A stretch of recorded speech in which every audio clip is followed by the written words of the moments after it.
Sometimes life lets you down and you feel that you are done. You just want a morning run because the fun is all gone. But sometimes life makes you proud when you look far and wide, when you leave the pain behind and see the brighter side. TNC gives you inspiration.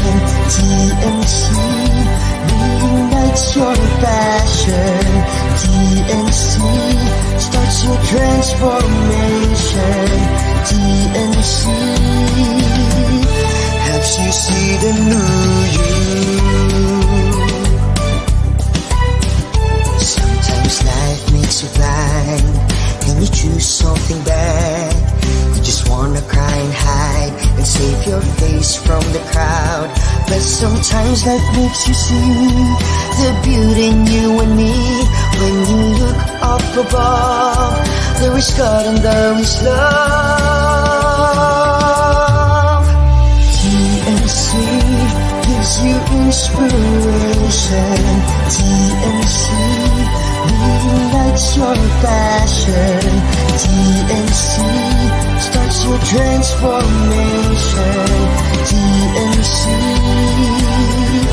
helps you see the new. We're here to help you see the newness of life. We're here to help you feel the hope is so real. You got the power to see.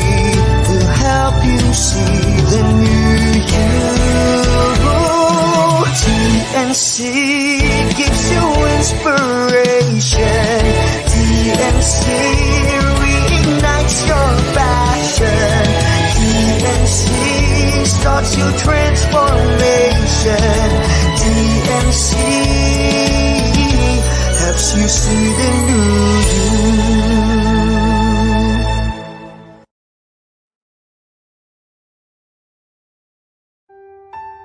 The new channel.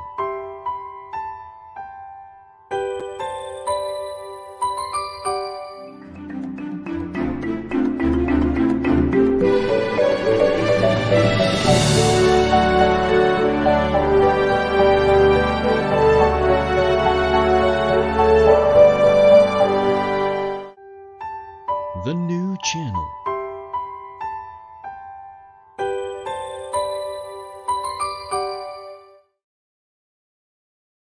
The views, opinions, and insights expressed in the following show are those of the hosts, producers, guests, and viewers. They do not necessarily reflect the position of the channel. Viewer discretion is advised.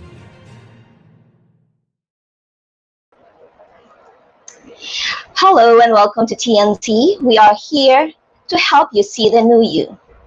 My name is Jennifer Nuya, live streaming from Bacoor, Cavite, and you're watching the world premiere of Stories from the Fringe on TNC Express.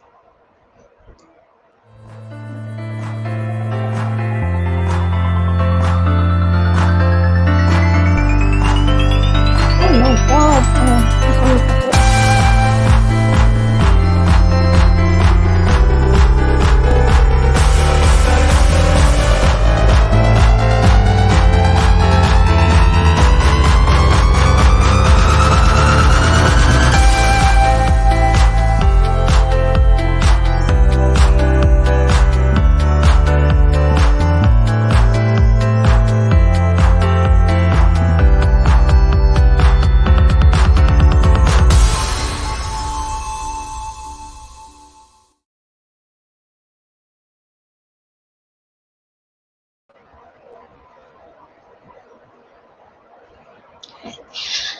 Please tell us where you're listening or chiming in from. We'd love to see your responses come through the comments section, either through Facebook or through YouTube.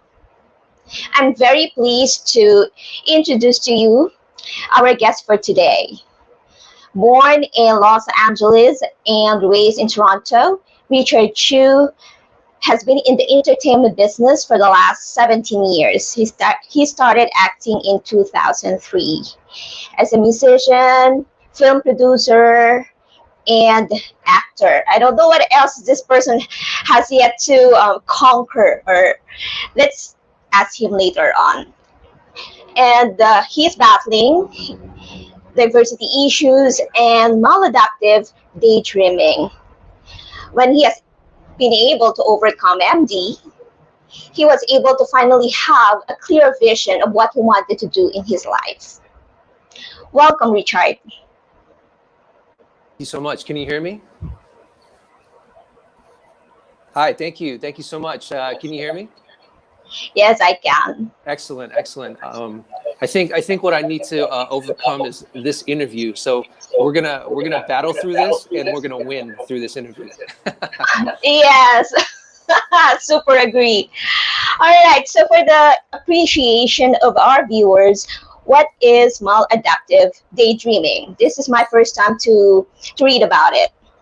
Okay. I mean, just to put it shortly, is maladaptive daydreaming is essentially just excessive daydreaming, right? And people. I mean, I don't know what the percentage of the world has it, but the people that do sort of sit in their own heads and envision this sort of lifestyle or world that they create, but they.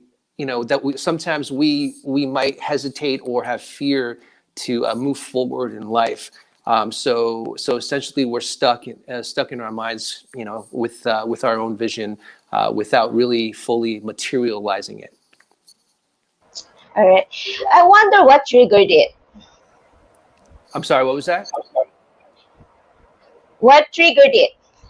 What Your triggers it? maladaptive daydreaming.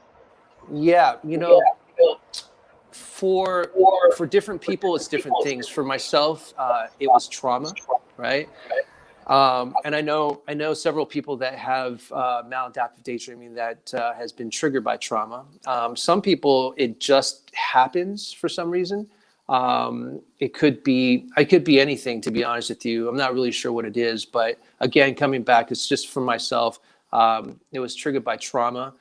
And that created a certain amount of overwhelmingness for me at a younger age, which actually forced me to not sort of interact with the world as much, right? So this creates like things like anxiety, pressures in the world, and certain things like that. Okay.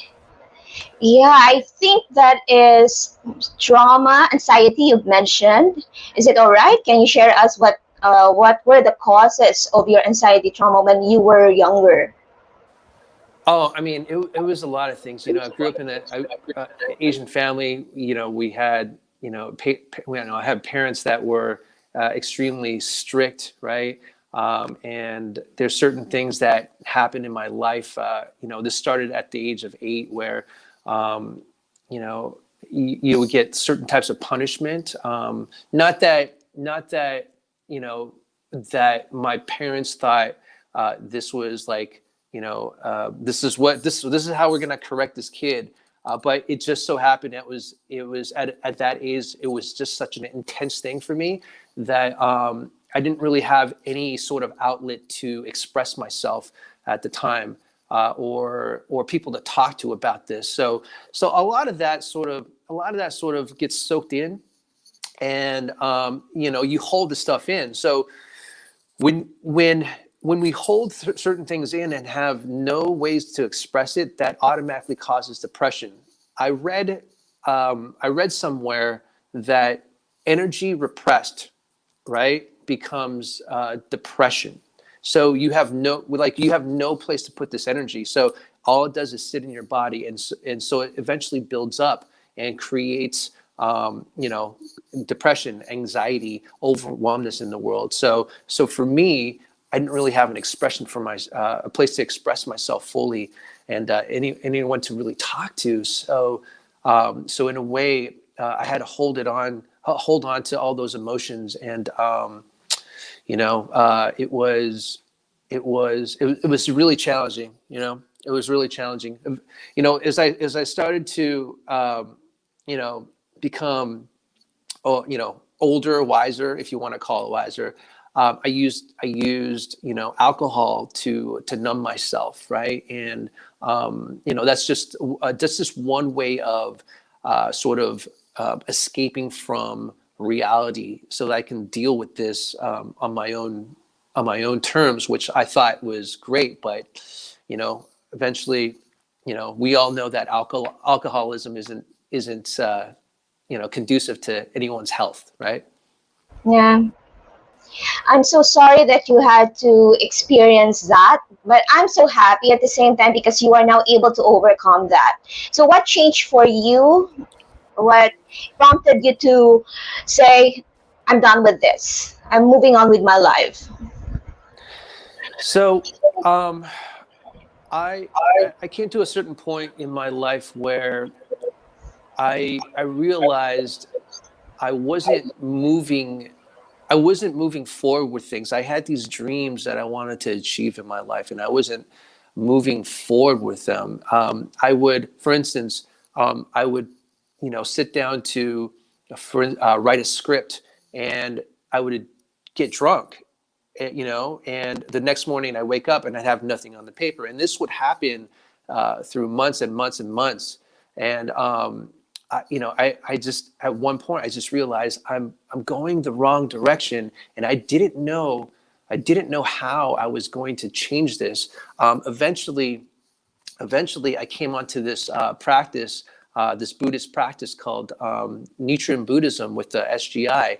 And we chant Nam Myoho Renge Kyo, which basically means Nam meaning, I am, Myoho, which is the mystic law, Renge, which is cause and effect, and Kyo is sound. So when you put all those words together, Nam Myoho Renge Kyo, I am the mystic law through cause and effect through sound, that gave me an opportunity to express myself, because we were able to chant out loud, and I was able to express myself vocally, without creating any animosity or blame for other people. I was able to express a lot of this stuff, and the community is amazing as well. So I was able to go through this process, and about a year of practicing, that's when I had these clarities and realizations that, okay, now this is the moment that I can start to advance in my life, and start to achieve the things that I want to achieve in my life, with no hesitation. And achieve, you did. You were part of at least 32 films and TV series, right? That's right. Yeah, and dear viewers, please also make sure to check out his film shorts, The Quarantine Rabbit. They're hilarious. and Thank you. and yet possess philosophical undertones. So does your Buddhist practice have an influence on the Quarantine Rabbit shorts? Oh, absolutely. I mean, in Buddhism, we talk about Buddhism is like life, right? So everything around us is basically Buddhism. So the way you look at things, the way I look at things is, if something happens, like something negative happens, then I have to find some way to create some value with that, some good positive value with that. If something good happens, you find some way to appreciate that. But I think appreciation within whether it's negative, positive, you always, I always try to find that appreciation within those areas. With Quarantine Rabbit, you were mentioning it has layers of Buddhism. It does. It absolutely does. And it also has layers of being a maladaptive daydreamer. In some way, shape, or form, I wanted to show through my son's stuffed animals that, anyone can maybe suffer from this, that they might not know that they're suffering from maladaptive daydreaming. And but I wanted to show it in a light way, You know, hopefully that comes off as, I mean, you mentioned it was interesting and funny, which I definitely appreciate. But you know, you put the stuff out, you're not really sure how people react to it, and I'm glad there are, you know, the fans are starting to grow with that character. And I'm pretty sure you will have more fans. Quarantine Rabbit will have more fans after this show. Appreciate that. Appreciate that. All right, so we now see the success that you are, but I'm curious, how was it when you were beginning in the industry? Was it easy with you having Asian roots? You know, because I came from music, and I guess also because, you know, I am, you know, that's a really interesting question. I'm collecting my thoughts right now, but you know, in Toronto where I grew up, you know, I didn't feel any sort of you know, racism, if you want to call it. You know, when I moved to America, that's when I felt bits and pieces of it. It's really slight, but I sort of ignored a lot of those you know, interactions because I just didn't feel like it was necessary for me to always constantly protect myself. When I was doing a lot of music is so universal, and in the music world, I never felt any sort of you know, diversity issues, if you will. When I started acting, there's a, you know, when I started acting, it was interesting and fun because first of all, I didn't want to become an actor. You know, acting really just fell into my lap, and I felt it was a great opportunity eventually to again find a way to express myself, right, through characters and all that. But with diversity issues, I really started getting frustrated around the second year because I started seeing certain roles that were presented to me that I just felt like, who talks like this, right? You know, I don't talk like this. I don't talk like this person. And why is it another, you know, delivery person, or why is it another bad person? Or you know, whatever the character was, I just felt it was just such a limited scope of who I can really be in the long run. So not until the second year, or maybe around the third year as well, I started becoming super frustrated with the roles that I was being presented, and you know, so I really wanted to do my best to find ways to change that. Have you felt at any time while you were trying to get this acting roles that there's this Asian stereotype in films? Asian stereo, yeah, absolutely. There's levels of that. You know, I have friends that experience it on different levels, right? And for me, you know, I see it. You know, gosh, man, this, you know, it's funny for me. It's funny to talk about racism because I don't consider myself a minority, right? It's sad for me. It's sad to call myself a minority in a country where you know, I partake in so much, right? And it really just came down to remembering who I am and what I'm here to do. And as long as I have that focus, that I can continue on that path, regardless of what anyone says. So to answer your question about, you know, diversity issues and race issues, yes, they're there. And I have a feeling they're always going to be there. But the question is, how hard am I going to fight, right, to battle this and overcome this and to change the paradigm shift so that people can see on a different level, you know, not you're Asian or you're Hispanic or you're Black or you're white, but how we can look at you as a human being. And that's really the goal. Mm. All right. So I'm pretty sure that this issue about diversity, inclusion, and equality is something important to you. Now, I'd like to throw back the question. How are you in your work contributing to the intercultural dialogue? You mentioned about not only Asians, also Hispanic, we can also say probably Africans. So how can you contribute to the intercultural dialogue to ensure that we have a more diverse and inclusive society for us all?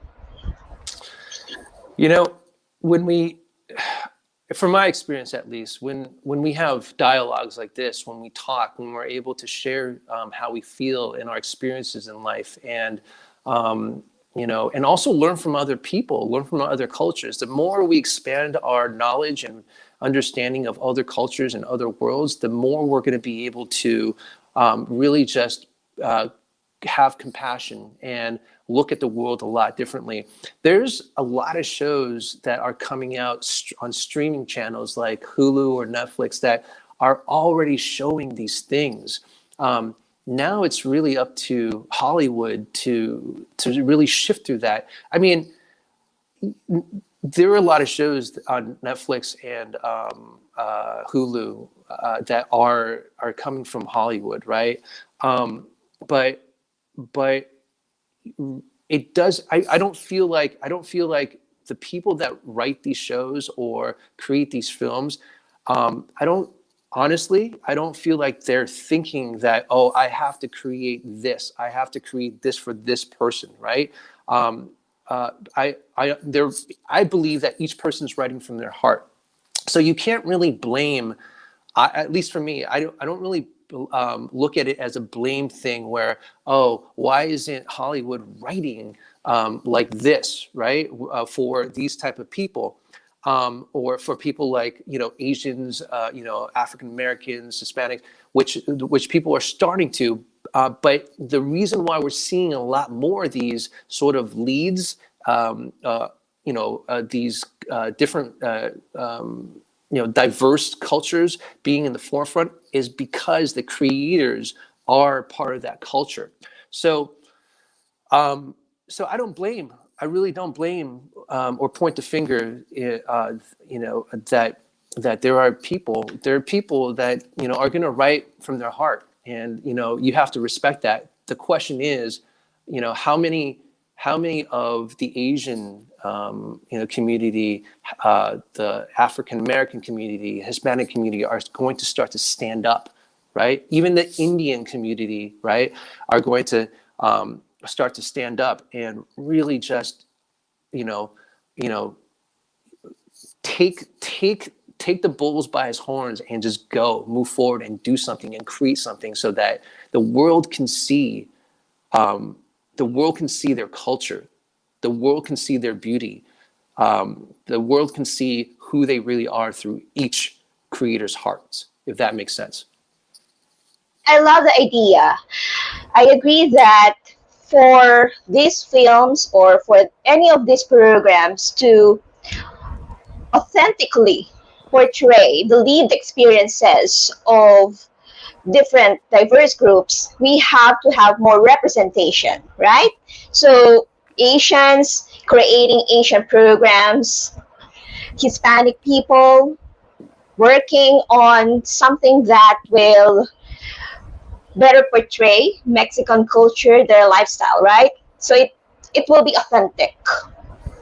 Right, exactly. And you know, currently I'm producing and in development with various different films, and it's all multicultural because that's just how I grew up, and this is my view of the world. So a lot of the work that I'm putting out there and working with writers on as we're developing this is, you know, there's an integration of multicultural, and I think that's really important, at least in my work, is to show many different cultures put together in this melting pot, of society, because that's really what it's all about. We're not living in the world in the U.S. in where I'm from, which is California.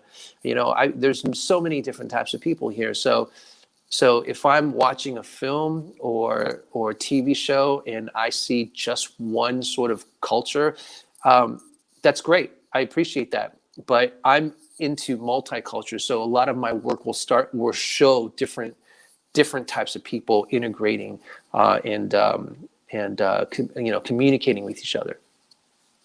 So, like, when can we expect this to be released? The projects. I'm looking towards 2022 and 2023. Currently, we have some really good stuff being developed, and my film company that we're putting together it's called Films 325, and it's a special date in my heart, right? Which is why I called it Films 325. But ultimately, what it stands for is a community of new filmmakers, right, who don't have a voice and need a platform to make their films, and we're here to support them.